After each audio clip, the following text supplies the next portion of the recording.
Beban yang dipikul Pak Jokowi itu berat sekali. Salah satu beban dia dituduh PKI. Dan alasan-alasan untuk menuduh dia itu ada. Tidak peduli itu relevan apa tidak.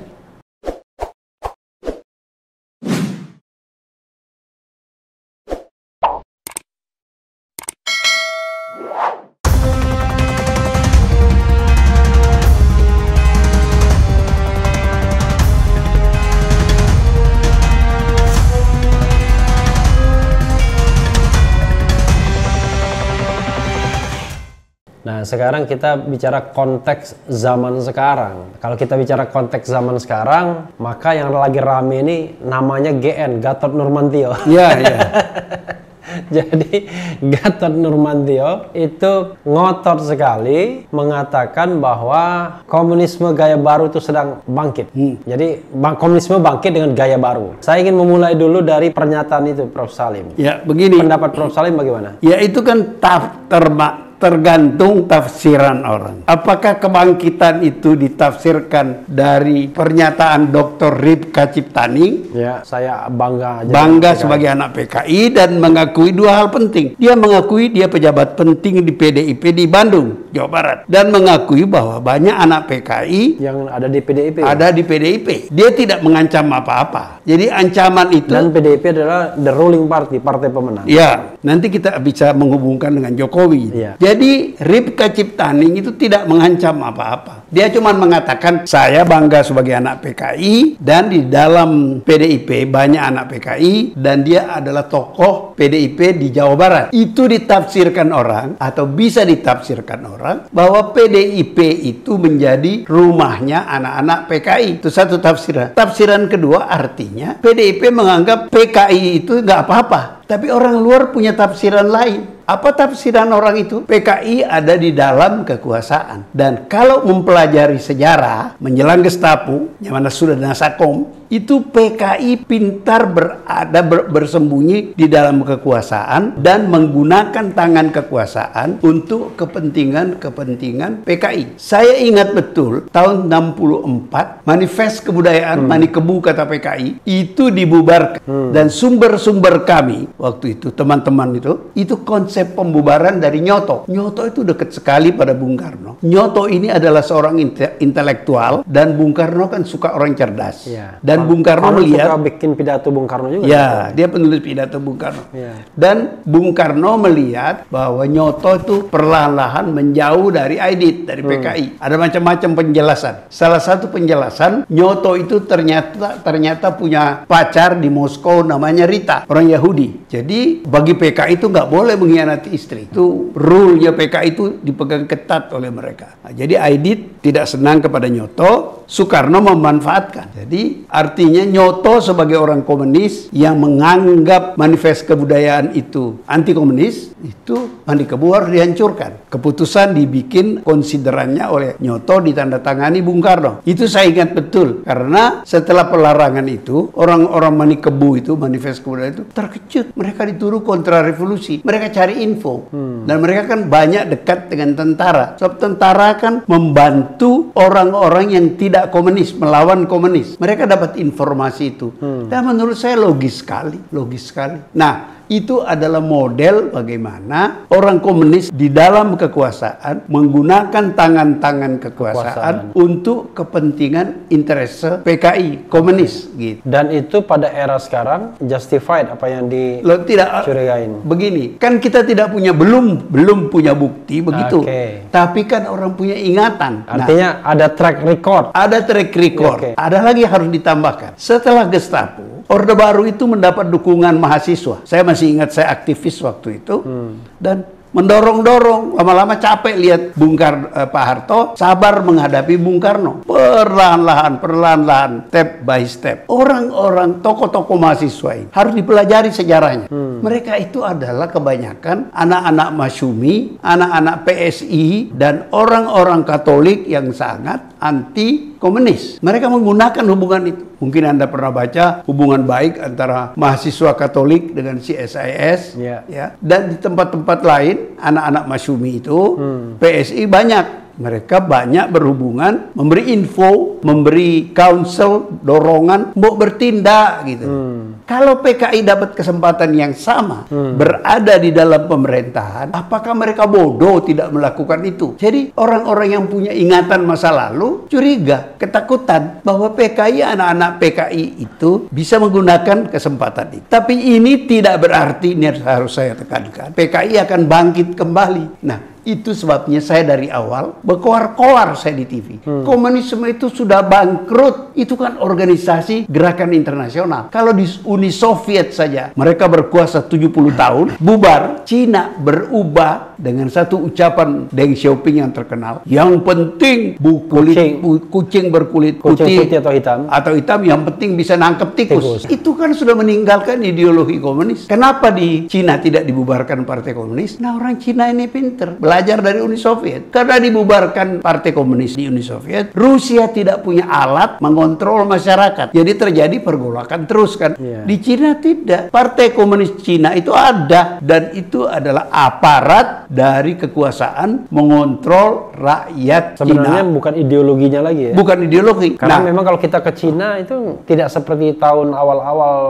80-an awal atau 90-an awal yang terasa sekali hawa komunisnya. Kalau sekarang kan relatif lebih bebas. Bukan relatif, sangat bebas. Sangat bebas. Orang bolak-balik berbisnis, bisnis trip dan lain sebagainya. Kalau Anda ke Tiongkok, lalu masyarakatnya juga keluar negeri dan lain sebagainya, bebas saja. Anda tahu nggak, anggur merah Prancis terkenal, terbanyak terjual di Beijing. Pemilik mobil Rolls Royce, mobil termerah mewah di dunia, itu kebanyakan di Beijing. Di Beijing. Nggak ada masalah lagi. Ada orang kaya seperti Jack Ma. Ya, dengan bahasa Inggris yang lancar, dengan kekayaan yang juga. Jadi dari segi itu, Cina bukan lagi dari Cina. Jangan ancaman komunis yang dilihat, tapi ancaman Cinanya, ancaman otoritarianisme Cina. Saya lebih melihat ancaman dari penguasaan ekonomi Cina. Sebab dengan duit, you bisa macam-macam. Dengan komunis, you mau apa? Lebih banyak pengaruh dari kekuatan yang bersumber dari kekayaan. Artinya mereka mempertahankan Partai Komunis Cina itu karena sebagai alat untuk mengontrol masyarakat agar bisnis tidak terganggu. Sebab itu barang kan sudah lama Partai Komunis itu. Eman-eman kata orang Jawa, kalau dibubarkan dipakai aja. Nah, dan dipakai masih efektif ternyata. Uni Soviet tidak berpikir itu, tidak pakai eman-eman, dibubarkan aja. Jadi sekarang mereka nggak kuasa. Ada Partai Komunis di Uni Soviet. Di Rusia. Di Rusia tuh ada. Tapi nggak laku. Nggak laku. Sama dengan pengalaman saya di Ceko. Kan Ceko kan tadinya komunis. Cekoslowakia dulu. Sekarang kan tidak komunis lagi. Anggota NATO. Pasar bersama Eropa. Saya ketemu ketua partai komunis ada di parlemen di Ceko. Saya datang. Saya bilang, "Yuk ketua partai." "Iya, masih banyak anggotanya." "Enggak." "Ya, orang tua." Dia bilang. Anak muda nggak tertarik. Itu adalah gambaran dari kemerosotan citra komunis. Oke. Jadi apa yang dikatakan Gatot Nurmantio itu sisi mananya yang harus kita aware, kita pahami, kita khawatirkan? Saya kan mengatakan komunisme sebagai ideologi itu sudah mati. Tapi ada fakta sosiologis bahwa keturunan mereka masih ada, dan dalam sejarah perkembangan Indonesia itu banyak korban orang-orang komunis yang dibantai setelah kegagalan Gestapo. Artinya yang dikhawatirkan balas dendam, politik balas dendam. Iya, tapi kata itu tidak dipakai oleh siapa? Nurmantio. Kalau saya tafsiran saya adalah itu. Kalau mereka berpengaruh di kekuasaan dan dia mengidentifikasi orang-orang atau kelompok yang menyebabkan teraniayanya bapak mereka akan pakai tangan kekuasaan. Logika saja. Nah, itu yang harus ditekan. Lah, kemudian pula yang jadi harus diperhatikan orang, saya tidak tahu apakah Nurmantio, dia mestinya lebih tahu dari saya. Fenomena bahwa Jokowi itu adalah seseorang yang jadi presiden karena dukungan utamanya datang dari Megawati. Kemudian yang lain-lain ramai-ramai mendukung dia. Sekarang terulang lagi kan, PDIP mendukung anaknya jadi wali kota Solo, mungkin wali kota Medan, lalu semua ikut-ikut ramai di situ. Tapi bukan Jokowi sendiri. He is not that powerful.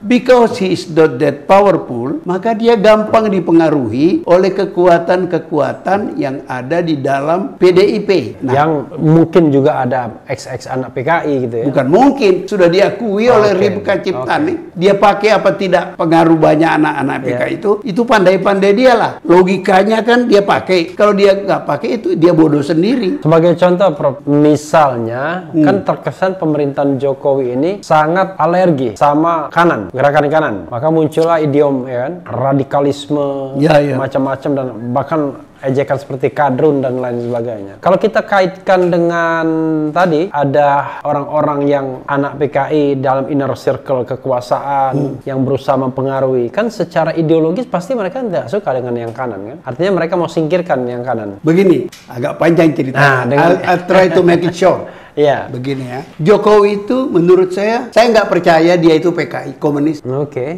saya nggak percaya. He is not that intelligent to be cultivated by the communists. Dan dia itu sebenarnya jadi presiden karena orang tidak menemukan calon yang mereka sepakati. Dan dia lagi populer waktu itu. Itu pun juga dicurigai popularitasnya di Solo itu benar apa tidak? Apa dia sehebat itu? Tapi kan kemudian Megawati yang menurut Sabam Sirait itu di buku saya ada itu, dia nggak bisa melawan Prabowo. Waktu itu kan berhadapan Prabowo dengan Megawati. Jadi kata Sabam, sudahlah Mega, kau tidak laku lagi dijual. Itu persis kalimatnya Sabam Sirait. Sabam Sirait, iya. Tiba-tiba hilang. Itulah kalau Anda berusia 77 tahun. Dan yang mewawancarai belum tentu ingat semua juga. Banyak sekali. Jadi Sabam mendorong pilih aja lah Jokowi. Jokowi itu bukan kader partai. Jadi by accident dia jadi presiden. Ya dia senang aja. Siapa sih yang nggak senang jadi presiden? Sudah wali kota, gubernur sebentar jadi presiden. Sebenarnya menurut saya dengan segala hormat, saya sangat hormat kepada keberanian Pak Jokowi. Dengan segala hormat saya mengatakan ada dua kemungkinan dia jadi presiden. Dia terima jadi presiden. Pertama, memang nggak ada calon waktu itu yang disepakati yang bisa mengalahkan Prabowo. Ya bisa mengalahkan Prabowo. Dan yang kedua, beliau terlalu berani. Besar kemungkinan beliau terlalu berani itu karena dia tidak tahu sejarah politik Indonesia. Terlalu berani dalam konteks apa, Prof? Ya dia terima jabatan itu. As if everything we can do. Artinya dia sedikit naif gitu ya? Ya. Kata yang terbagus adalah naif, meskipun banyak orang nggak mau terima itu. Ini mau jadi presiden dalam pengertian yang seobjektif mungkin kan, memang. Ya begitu. Jadi saya kasihan kepada Pak Jokowi karena dia terlalu berani menerima jabatan itu. Too difficult for him. Even was difficult for Soeharto. Soeharto kan digulingkan. Soekarno digulingkan. Gus Dur tidak bisa berbuat apa-apa. Agak lumayan kan SBY. Bisa 10 tahun pasti. Jalan baik. Nah, tapi Amerika pun bisa kecelakaan mendapat presiden kayak Trump. Luar biasa. Saya sekolah dan tinggal di Amerika 10 tahun. Saya nggak bisa membayangkan Amerika. Prof. Salim ingin mengatakan bahwa sekarang ini Amerika sama Indonesia sedang kecelakaan gitu. Well, biarlah orang lain menyimpulkan itu. Saya cuma bilang. Saya sebenarnya dari tadi serius banget, Prof. Salim. Ya, saya cuma mau bilang bahwa beban yang dipikul Pak Jokowi itu berat sekali. Salah satu beban dia dituduh PKI dan alasan-alasan untuk menuduh dia itu ada. Tidak peduli itu relevan apa tidak. Misalnya? Kita tidak punya bukti jelas bapaknya itu PKI. Kalau ada, cobalah dibuka. Ada isu seperti itu ya? Ya. Jadi sobat daerah sekalian, itu isu berhembus kencang tapi memang tidak pernah dibuktikan. Tidak pernah diklarifikasi. Jadi kalau mau buktikan dan klarifikasi harus dua pihak kan. Tapi tidak berjalan begitu saja sebagai isu.